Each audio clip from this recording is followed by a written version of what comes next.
trying to figure out whether this digital nomad life is truly for me or not. I grew so homesick. Why am I starting to tear up? Nomad, you work alone, but you don't necessarily need to work alone. Welcome back to my channel. I'm Matilda, and today we're actually going to be doing a casual chat talking about a specific topic which I've wanted to talk about on my channel for a while now. So if you're new here, why did it take you so long to find me? Like, where have you been? So I typically create different kinds of content talking about life, struggles, home and living, and today I wanted to get into a topic that I'm currently still experiencing, and to be honest with you, I'm still navigating it. It's not as easy as I thought it would be. And I also thought that I might as well just eat lunch while I'm talking to you guys. I'm gonna show you what I'm having for lunch today first. This chicken is amazing. And I also have a drink with me as well, some random multivitamin jelly drink, and also a packet of fried rice because I'm obsessed. This background looks a lot better and it's actually more comfortable for me too, so I'm gonna sit here from now on. But yeah, today's topic is actually the truth about being a digital nomad. So I'm originally from Singapore and I have moved out of Singapore since end of April 2024 this year, and a lot of life changes has happened along the way. So if you know, like the past few videos that I've been doing, I talked about how I left the corporate world and the reason why. I also gave a breakdown of how much my rental cost was at the end of my rental in Singapore, and now we are in a new state and in an unexplored zone where I'm trying to figure out whether this digital nomad life is truly for me or not. And today I'll be sharing some thoughts on the entire process. It's going to be a casual one, and I just want to speak my truth here while I'm online with you guys. They pack it in so tightly here. Need some energy to open this multivitamin. I was actually filming for most part of this morning, so I'm a little bit fatigued out, and I felt a bit dizzy as well halfway when I was filming. So I was like, okay, look, maybe I need sugar or just food. So good. Okay, so I want to lay the context for you guys. I've quit my full-time job this year in January, served the whole notice period until Feb, and then ever since February I've been working on projects as a social media content creator. I'm trying to monetize my YouTube channel right now, so it would mean the world if you could like, share and subscribe my videos, or even leave comments as well, and share it with your friends if you'd like to. So I moved out of my apartment at the end of April, and then I moved to Bangkok first as the first stop in May, and then I did Bali in June, and now we're in July, so I'm back in Bangkok again because I really loved the city vibes, and I love how Bangkok is such a wonderful place to actually live in, and it's so easy to get around everywhere, so it made my decision process so much easier. Now that I've gotten the context out of the way, I want to talk about some struggles or things that I went through as a digital nomad that may or may not have already been discussed, but this is purely from my personal experience and how I've lived the past 3 to 4 months, or even since February. Before I begin, I want to eat my rice. I'm quite hungry. That maybe you're here because you're trying to figure out if a digital nomad life is for you, and you want to understand the different perspectives before you embark on this journey, quit your job and do the whole thing. I have quite a bit of struggles ever since embarking on this journey, and the first biggest one would probably be uncertainty and fatigue. So let's expand on that. The uncertainty part comes from truly not being able to predict how my next 6 months would look like in a certain role. So in terms of projects wise, I have secured a few of them when I left my full-time job, and I was completely okay with the idea of uncertainty. But now that I've come about 3 to 4 months into this entire process, I realized that I do need a certain level of certainty in terms of confirmed projects, at least for the next 6 to 12 months, to feel that okay, like I don't need to worry about actively finding jobs or actively finding projects. So the uncertainty there really lies from within, and it is something that I tend to worry about because I'm a natural worrier. Like, I go into the worst places in my mind. And mind you, also I'm 100% fully supporting myself. My fiance and I, we don't well, he doesn't pay for my bills, I pay for my own and my own only, so in that sense we're very independent in that way. So yeah, I think uncertainty is definitely a thing that you will have to think about if you're ever a freelancer or a digital nomad, unless of course you're a digital nomad who's able to work from anywhere, but you're working with a certain company, then that's a different thing altogether. Really speaking to the digital nomads who are freelancers and also probably content creators as well, if you're thinking about getting on this track. So why I mentioned fatigue is because I typically have to travel back home to Singapore to film my content and to do my work. That's how a content creator usually works, in terms of delivering content for our brands who are most often than not products or services. I have to be physically there in Singapore to shoot the content and to also contextualize it, localize the content to fit my audience who are mostly Singaporeans or people in Asia. So that means that I can't really be too far away, so that's why I chose Bangkok and Bali, because all these places are about 2.5 hours away from my home country, which is Singapore. The fatigue also comes with the fact that I'm traveling quite often. So 1st of July to mid-August, I have about 12 different flights to go on, and that to me is really quite scary because I'm not someone who likes taking flights, and especially because of, you know, one of the recent cases of SQ321 where there was an emergency, you know, situation where the turbulence really hurt a lot of people. That kind of news really scares me a lot. So it does create a bit of anxiety as well, along with the fatigue. So yes, the fatigue comes from traveling, and also as a digital nomad, your hours can be very flexible, so you might work even more than someone who is contracted to work a 9 to 6 role. Sometimes because you're your own boss, you literally work 10 to 12 hours a day because that's something that you enjoy, or it could just be because your work demands of you that level of intensity of hours. The chicken is damn good. Oh my goodness. This leads me to my next point as well, which is flight anxiety, and I think I've already expanded quite a bit in my previous point, but why I want to reiterate that is because if you're going for many flights in a month, that tends to be quite tiring also, and because you always have to live out of your luggage in some sense, right? So you're not able to really function properly when you're back here. So it's like, let's say you are flying back to Singapore. Like for me personally, when I fly back to Singapore, I'm very intentional. I try and lump a couple of projects together all at once. So that means that it could be, you know, shoot after shoot after shoot. So once I do that and I come back to Bangkok, I totally knock out for the next 3 to 4 days. Knock out in the sense of I don't leave the apartment, I order in such like meals like this, or I just basically not function and not head out as much or even meet any friends if they come to Bangkok. Okay, in terms of flight anxiety as well, I have come up with a couple of tips and tricks to help me get through flight anxiety because I am a worrier by natural sense, right? So some of the things that I have in mind is that, okay, I have little small milestones like, okay, I'm gonna see my mom after the flight, and the flight is not that long, it's 2 hours and 30 minutes.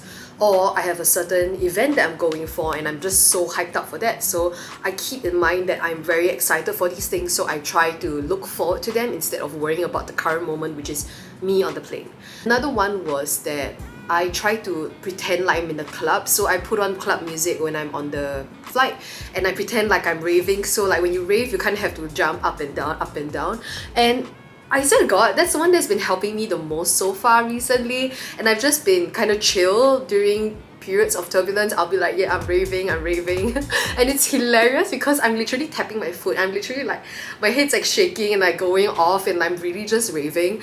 So I know it's funny, but at the same time, it's my coping mechanism and it works, you know, it really does work, especially for a short haul flight like this. Another thing that I've learned about myself, especially on this digital nomad life, being away from my home country, which is Singapore, and Singapore is a very efficient country, so when stuff happens that I can't control, such as minor inconveniences happen, such as I'm not knowing whether my credit card was actually fraudulently used, I can't be calling up international calls and waiting on the line for 30 minutes just trying to get the service person to get to me. So I would have to wait usually until I get on the plane back to Singapore for a work trip, and then that's when I have to deal with these kind of minor inconveniences. So Even things like changing my address as well for the banks, stuff like that, I usually have to do it when I'm in person in Singapore. So that usually is a little bit more difficult to handle when you're away from your home country and when you're traveling Southeast Asia. So that's one small part that I think people don't really talk about as a digital nomad. Leading up to other minor inconveniences, I think for me, I had quite exorbitant mobile fees, such as my bills reaching up to $200. So it's not great, I'm not gonna lie, and it does, harm my wallet a little bit, but that's because it's a trade-off, right? Like, you're choosing to stay away from your home country, which is probably a little bit more affordable in terms of the cost and living expenses, but then you would have to compensate in other ways, such as for me it's exorbitant mobile fees or more insurance that I have to pay for. Okay, another chicken break again. I'm really passionate about this topic, and to be honest, I can just go without eating and just go on about this topic for a while longer, but I don't want my food to get cold, so that's kind of why I have to intentionally pause, Mini break over. The next point that I want to talk about is how when you're traveling as a digital nomad, you are truly alone. So what that means is that you're alone in your thoughts. Some days I go maybe 4 to 5 days without talking to a single human, except for maybe the people that I speak to on my calls, but I don't really speak to anyone physically, and that kind of makes you a different person in a very weird way, where you just sometimes you trip up and be like, oh, it's actually my first time speaking to someone in a few days. I'm really freaking nervous and I always stammer my words, but I don't know why. It's just a bit of a weird thing to admit as well. It's like, you haven't seen the sun for a few days, then you're like, oh, what's happening, So yeah, being alone truly means you're alone with your thoughts, yourself, and I think it takes a lot to be okay with just being by yourself. And I know a lot of people, who are more extroverted and they need to speak to people. So that's something that you have to come to terms with if you're ever going to pursue a digital nomad role, is that you're really going to be with yourself only for most of the days, unless of course you're scheduling stuff with friends or with clients, etc. So this leads me to my next point, which is that I grew so homesick. I miss my mom, I miss my dad, I miss all my friends actually in Singapore. And furthermore, I feel that I'm quite displaced in the sense that I don't know where my home is anymore. I know I'm my own home, theoretically, yes, you are home wherever you are, and I get that, but sometimes it's incredibly difficult to go to bed and not, say I love you to my fiance, or it's hard that, I can only look forward or take a flight to really see my mom again and ask her what she's been up to, and spend time with her and my dog. And man, why am I starting to tear up? Okay, literally not me using the stupid tissue paper that they gave me in my package to dry my tears. Anyway, I can't cry because I'm going to meet my friend later and I don't want my makeup to be ruined. I look quite nice today, but anyway, yeah, homesickness was a real thing that I never expected myself to feel, because I came from a environment where I was working 9 to 6 last time, and I still had the content creator stuff beyond the 6 p.m. So I was constantly around people all the time, and I had so much easy access points to my family, my mom, my dad, and also to my loved ones. So now, having kind of being stripped of that, it is very incredibly isolating some days, and incredibly overwhelming to spend days like this where I just randomly break down over small TikToks talking about family being your number one thing and all that, or even seeing LDR content as well. It still makes me want to cry, and I do cry a lot. I'm very touched with my emotions, so I always cry and I always let it out, because I feel that it's better to go through it rather than just suppress it and then deal with it another day. But that's a story for another time. But yeah, so that's something that you probably have to consider as well. Homesickness is going to be a real thing. The first 1 month I was really happy, or first 2 months I was really happy, because I had my fiance with me, so we were going through everything together. We were moving from one place to another. He was helping me with my stuff, I was helping him with his. We had each other, especially when we were working our roles as well, because he works as a nomad too. So it helped that there was someone else with you. But now that I'm completely alone and I have to take all these flights by myself, it does get very daunting, and it is incredibly isolating as well, you know, if you think about it. But I'm still learning, in the sense of I'm still learning to really enjoy my company. I'm still learning to take naps when I feel like I should, or to read my books when I feel, you know, a bit burnt out from work. I'm trying to create that distance as well between my work and my life, because sometimes there is no separation with either of them. So yeah, that's one point that you probably have to think about, your homesickness or even being alone. I'm not sure at this point in time of the video have I mentioned anything about costs yet, but if not, I will just add this in. In terms of costs, it is definitely a bit more affordable to live outside of Singapore. Singapore in itself, I think I've shared this also in my previous videos. I think my most recent video where I spoke about my current Bangkok apartment, I have mentioned that, you know, this current Bangkok apartment that you're seeing right now is about 1,200 a month, whereas in Singapore it would have been 2,300. But that being said, I think if your role is something where you're able to stay stationary, do that. Because for me, unfortunately, as a content creator, I have to run here, I have to shoot content in Singapore, so that means that I have flights and all these expenses that are incurred, so flights and hotel. So sometimes, especially for this month, I think I have successfully somehow spent more compared to earning more, which is not ideal. But moving forward, I'm trying to negotiate my projects to be all around the same period, or at least we can kill a couple of birds with one trip to Singapore. So that's basically what's been happening right now. The cost has been rising just purely because of the amount of projects that I had this month that I had to be physically in Singapore. But if you're able to avoid that, that's amazing. Just stay where you are and stay in the city that you've chosen to live in. That is probably cheaper compared to flying out and getting hotels somewhere else as well. Now that we've got kind of like the emotional, kind of mental health side of things out of the way, I also want to talk about how my mindset changed from a corporate worker to now being a digital nomad. And the clear difference that I can see is that once you're happy in the role that you're doing, it really doesn't feel like work at all. So that's how I feel now, because last time in my 9 to 6 corporate life, I would drag myself to work and I would want to fall sick and get out of work. That's not a good sign, it's a complete red flag. Now, when I think about my work, it's incredibly inspiring. It is innovating. It is something that keeps me feeling alive. And that's a feeling that I haven't yet experienced, especially when I was working in a corporate situation. So now, I guess the next step as a digital nomad is always, you know, how do you manage your time and how do you measure your success, right? Because you have no rubrics now. You don't have a performance review every 6 months or every, you know, year. And how do you as a digital nomad find that kind of alignment and metrics of success?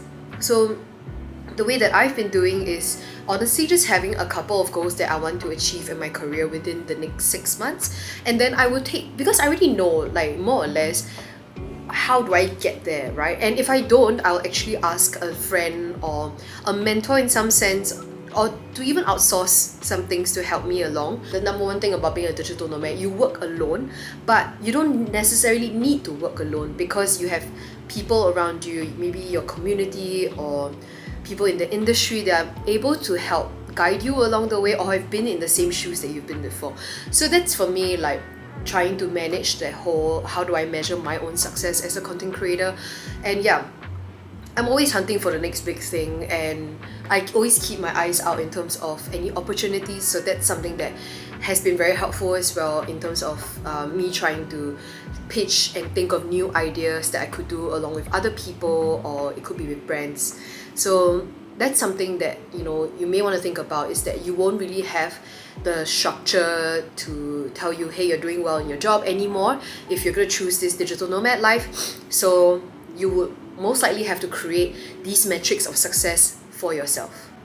Yeah, I think I've covered most of what I wanted to share today, and I hope that with my candid lived experience, you're able to make your own decisions as well on whether or not this life is really for you. I feel that now, because I'm 27 and the fact that I don't have kids, I don't have a house on the way, I'm able to live in this way, and I'm able to live a bit more freely and to move around and to explore different areas before I decide where I want to set up my roots in. But I think anyone could theoretically do it at different points in times of your life. I mean, people call it uprooting, and people did that a lot, especially during COVID as well. So it is an idea if you like to pursue, being your own boss and just living life on your own terms. I am looking to possibly find another home again in Singapore, but this is really dependent on my work schedule as well. I personally am feeling so homesick because I miss my cat a lot, and right now he's actually being looked after by a dear friend of mine, and they're amazing for that. It's just that I'm hoping to also look after him once I'm done with the travels and finding out where I want to live in. But yeah, that's really my next steps for now, is to find a more permanent home, and for me to at least settle down for the next 2 to 3 years. It could be Bangkok as well. I'm thinking about bringing my cat over to Bangkok, depending on how the logistics will work out, but we'll see how it goes. And yeah, I think that's really my entire journey so far, and I hope that my truths of being a digital nomad will inspire you to make different choices today. So yeah, thanks for listening, you guys, and if you like this video, please help me like, share and subscribe, and even leave comments here and share this video with your friends if you think that they're also going through something similar to me, and they may have concerns or whichever. So yeah, thanks you guys. I'll see you in my next video. Okay, bye.